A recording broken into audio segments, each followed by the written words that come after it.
Class 11 NCERT English Hornbill. Chapter 7 The Adventure. By Jayant Narlikar.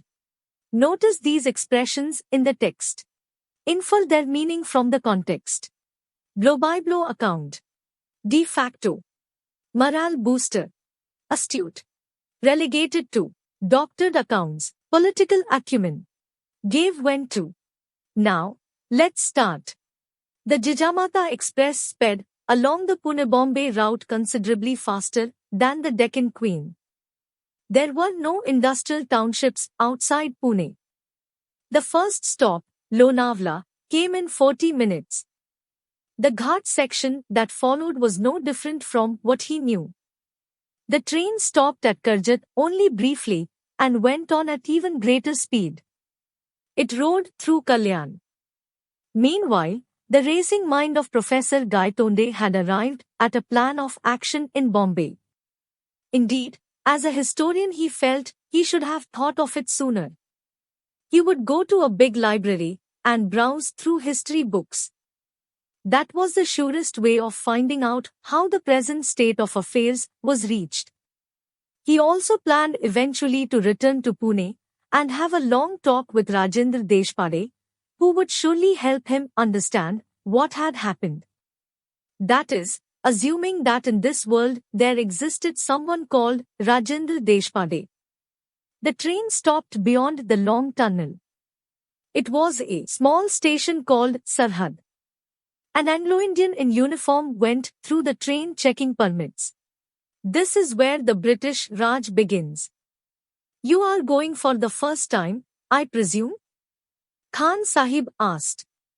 Yes. The reply was factually correct. Gangadhar Pant had not been to this Bombay before. He ventured a question, and, Khan Sahib, how will you go to Peshawar? This train goes to the Victoria terminus. I will take the Frontier Mail tonight out of Central. How far does it go? By what route? Bombay to Delhi, then to Lahore, and then Peshawar.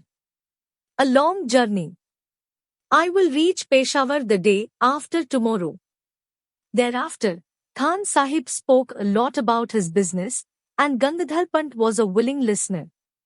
For, in that way, he was able to get some flavor of life in this India that was so different. The train now passed through the suburban rail traffic. The blue carriages carried the letters GBMR on the side. Greater Bombay Metropolitan Railway, explained Khan Sahib. See the tiny Union Jack painted on each carriage.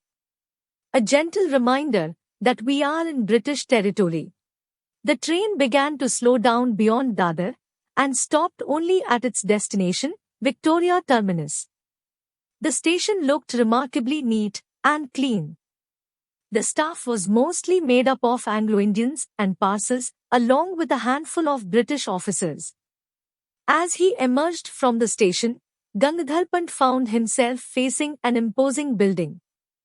The letters on it proclaimed its identity to those who did not know this Bombay landmark. East India House, headquarters of the East India Company. Prepared as he was for many shocks, Professor Gaitonde had not expected this.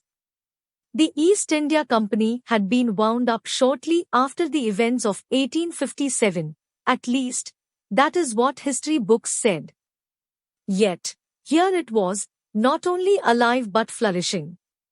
So, history had taken a different turn, perhaps before 1857. How and when had it happened? He had to find out.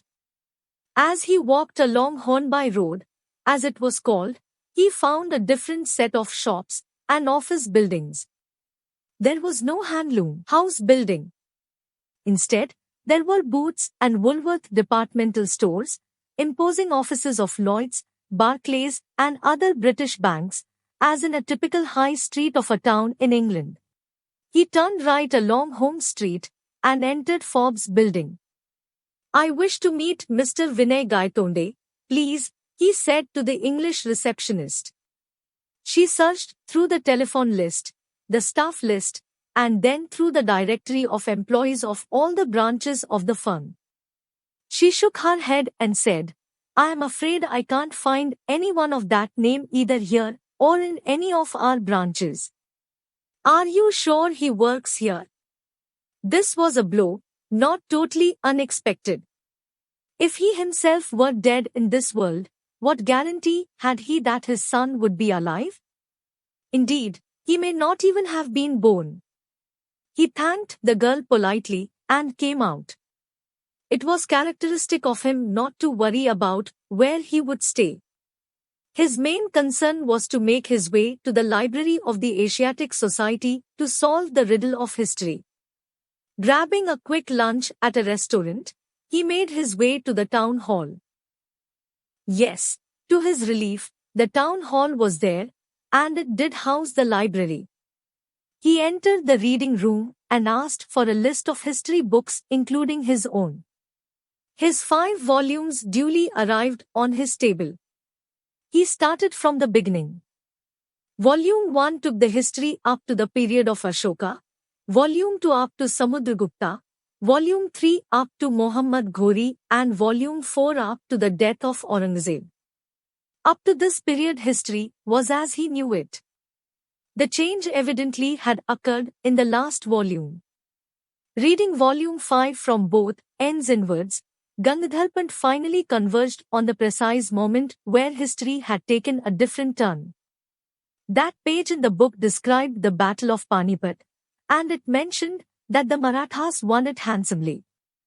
Abdali was routed and he was chased back to Kabul by the triumphant Maratha army led by Sadashivrao Bhau and his nephew, the young Vishwasrao. The book did not go into a blow-by-blow account of the battle itself.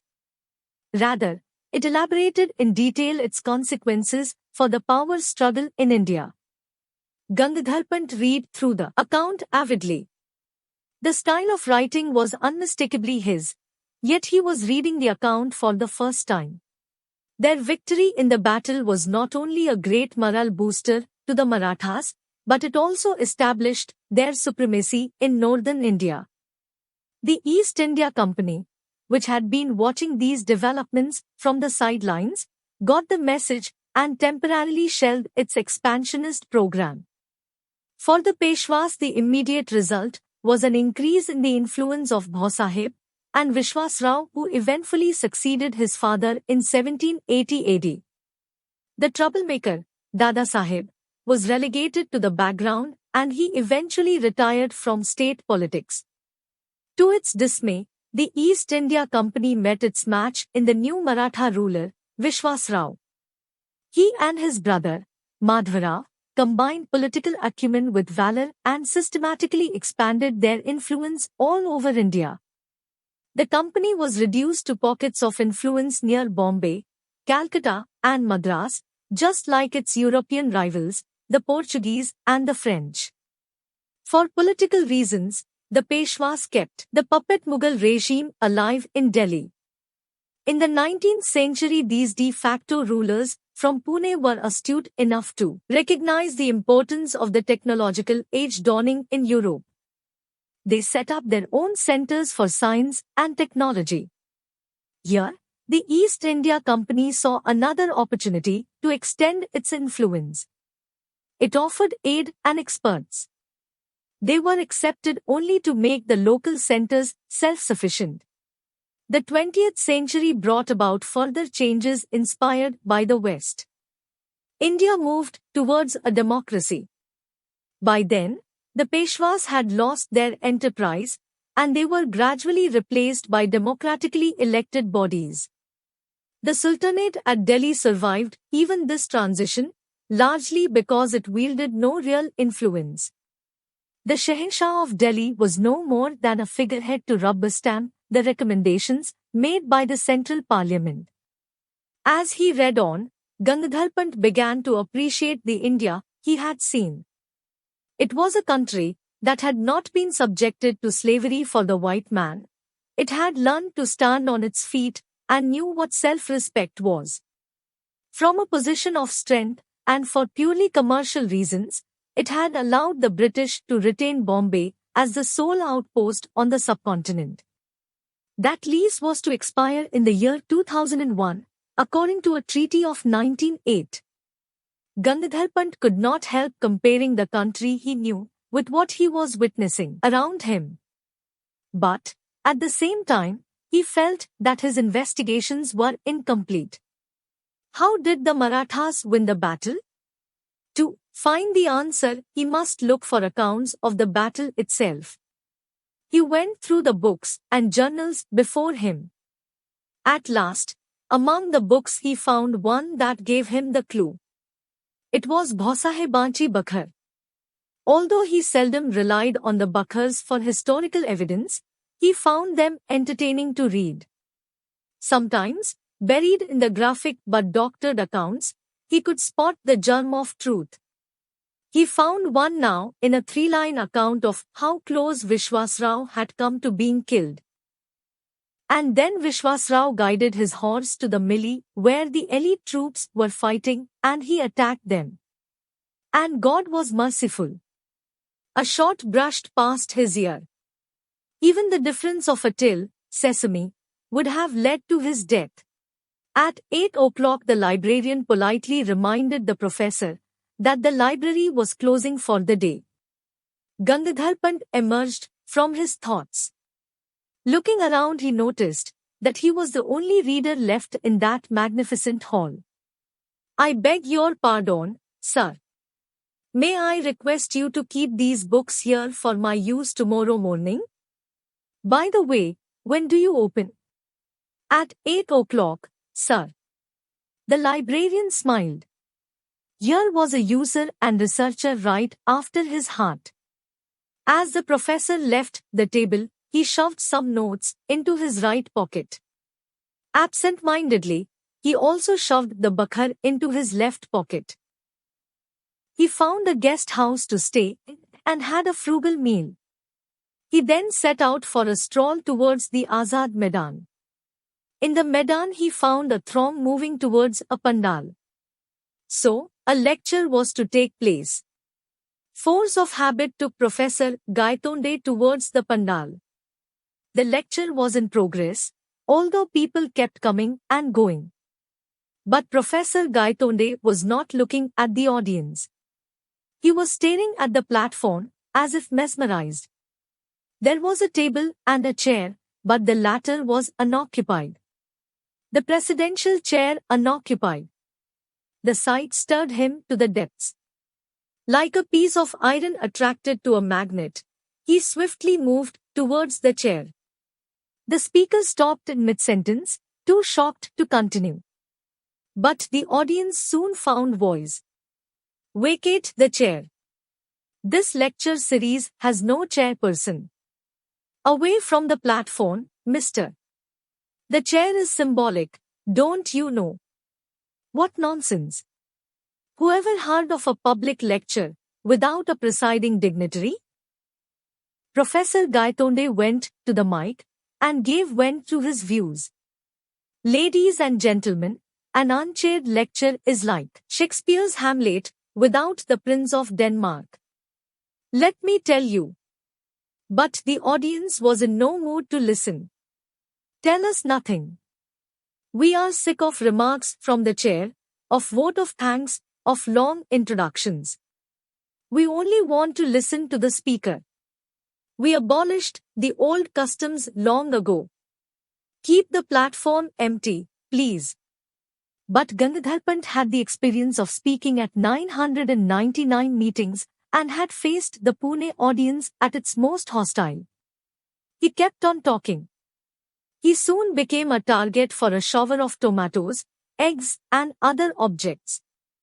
But he kept on trying valiantly to correct this sacrilege. Finally, the audience swarmed to the stage to eject him bodily. And, in the crowd, Gangadhar Pant was nowhere to be seen. That is all I have to tell, Rajendra. All I know is that I was found in the Azad Maidan in the morning. But I was back in the world I am familiar with. Now, where exactly did I spend those 2 days when I was absent from here? Rajendra was dumbfounded by the narrative. It took him a while to reply. Professor, just prior to your collision with the truck, what were you doing? Rajendra asked. I was thinking of the catastrophe theory and its implications for history. Right. I thought so. Rajendra smiled. Don't smile smugly. In case you think that it was just my mind playing tricks and my imagination running amok, look at this. And, triumphantly, Professor Gaitonde produced his vital piece of evidence, a page torn out of a book. Rajendra read the text on the printed page, and his face underwent a change. Gone was the smile, and in its place came a grave expression. He was visibly moved. Gandharpan pressed home his advantage. I had inadvertently slipped the bakhar in my pocket as I left the library. I discovered my error when I was paying for my meal. I had intended to return it the next morning. But it seems that in the melee of Azad Maidan, the book was lost. Only this torn-off page remained. And, luckily for me, the page contains vital evidence. Rajendra again read the page. It described how Vishwasrao narrowly missed the bullet, and how that event, taken as an omen by the Maratha army, turned the tide in their favor. Now look at this. Gandharpan produced his own copy of Bhausahebanchi Bakhar, opened at the relevant page. The account ran thus. And then Vishwasrao guided his horse to the melee where the elite troops were fighting, and he attacked them. And God expressed his displeasure. He was hit by the bullet. Professor Gaitonde, you have given me food for thought. Until I saw this material evidence, I had simply put your experience down to fantasy. But facts can be stranger than fantasies, as I am beginning to realize. Facts? What are the facts? I am dying to know. Professor Gaitonde said. Rajendra motioned him to silence and started pacing the room, obviously under great mental strain. Finally, he turned around and said, Professor Gaitonde, I will try to rationalize your experience on the basis of two scientific theories as known today. Whether I succeed or not in convincing you of the facts, only you can judge, for you have indeed passed through a fantastic experience, or, more correctly, a catastrophic experience. Please continue, Rajendra. I am all ears, Professor Gaitonde replied. Rajendra continued pacing as he talked. You have heard a lot about the catastrophe theory at that seminar. Let us apply it to the Battle of Panipat. Wars fought face to face on open grounds offer excellent examples of this theory. The Maratha army was facing Abdali's troops on the field of Panipat. There was no great disparity between the latter's troops and the opposing forces. Their armor was comparable. So, a lot depended on the leadership and the morale of the troops. The juncture at which Vishwasrao, the son of and heir to the Peshwa, was killed proved to be the turning point. As history has it, his uncle, Bhausahib, rushed into the melee and was never seen again. Whether he was killed in battle or survived is not known. But for the troops at that particular moment, that blow of losing their leaders was crucial. They lost their morale and fighting spirit. There followed an utter rout. Exactly, Professor. And what you have shown me on that torn page is the course taken by the battle, when the bullet missed Vishwasrao. A crucial event gone the other way. And its effect on the troops was also the opposite. It boosted their morale and provided just that extra impetus that made all the difference, Rajendra said. Maybe so. Similar statements are made about the Battle of Waterloo, which Napoleon could have won. But we live in a unique world, which has a unique history. This idea of it might have been is okay for the sake of speculation, but not for reality, Gangadhar Pant said. I take issue with you there. In fact, that brings me to my second point, which you may find strange, but please hear me out, Rajendra said. Gangadhar Pant listened expectantly as Rajendra continued. What do we mean by reality? We experience it directly with our senses or indirectly via instruments. But is it limited to what we see? Does it have other manifestations? That reality may not be unique has been found from experiments on very small systems of atoms and their constituent particles. When dealing with such systems, the physicist discovered something startling. The behavior of these systems cannot be predicted definitively, even if all the physical laws governing those systems are known. Take an example. I fire an electron from a source. Where will it go? If I fire a bullet from a gun in a given direction at a given speed, I know where it will be at a later time. But I cannot make such an assertion for the electron. It may be here, there, anywhere. I can at best quote odds for it being found in a specified location at a specified time. The lack of determinism in quantum theory. Even an ignoramus historian like me has heard of it, Professor Gaitonde said. So, imagine many world pictures. In one world, the electron is found here. In another, it is over there. In yet another, it is in a still different location. Once the observer finds where it is, we know which world we are talking about. But all those alternative worlds could exist just the same. Rajendra paused to marshal his thoughts. But is there any contact between those many worlds? Professor Gaitonde asked. Yes and no. Imagine two worlds, for example. In both, an electron is orbiting the nucleus of an atom, like planets around the sun. Gangadhar Pant interjected. Not quite. We know the precise trajectory of the planet. The electron could be orbiting in any of a large number of specified states. These states may be used to identify the world. In state number 1, we have the electron in a state of higher energy. In state number 2, it is in a state of lower energy. It can make a jump from high to low energy and send out a pulse of radiation. Or a pulse of radiation can knock it out of state number 2 into state number 1. Such transitions are common in microscopic systems. What if it happened on a macroscopic level? Rajendra said. I get you. You are suggesting that I made a transition from one world to another and back again? Gangadhar Pant asked. Fantastic though it seems, this is the only explanation I can offer. My theory is that catastrophic situations offer radically different alternatives for the world to proceed. It seems that so far as reality is concerned, all alternatives are viable, but the observer can experience only one of them at a time. By making a transition, you were able to experience two worlds, although one at a time. The one you live in now, and the one where you spent 2 days. One has the history we know, the other a different history. The separation or bifurcation took place in the Battle of Panipat. You neither traveled to the past nor to the future. You were in the present but experiencing a different world.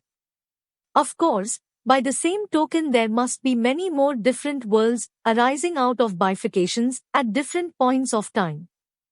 As Rajendra concluded, Gangadhar Pant asked the question that was beginning to bother him most. But why did I make the transition? If I knew the answer, I would solve a great problem. Unfortunately, there are many unsolved questions in science, and this is one of them. But that does not stop me from guessing. Rajendra smiled and proceeded. You need some interaction to cause a transition. Perhaps, At the time of the collision, you were thinking about the catastrophe theory and its role in wars. Maybe you were wondering about the Battle of Panipat. Perhaps the neurons in your brain acted as a trigger. A good guess. I was indeed wondering what course history would have taken if the result of the battle had gone the other way, Professor Gaitonde said. That was going to be the topic of my 1000th presidential address. Now you are in the happy position of recounting your real-life experience rather than just speculating, Rajendra laughed. But Gangadhar Pant was grave. No, Rajendra, my 1000th address was made on the Azad Maidan, when I was so rudely interrupted. No, the Professor Gaitonde, who disappeared while defending his chair on the platform, will now never be seen presiding at another meeting. I have conveyed my regrets to the organizers of the Panipat seminar.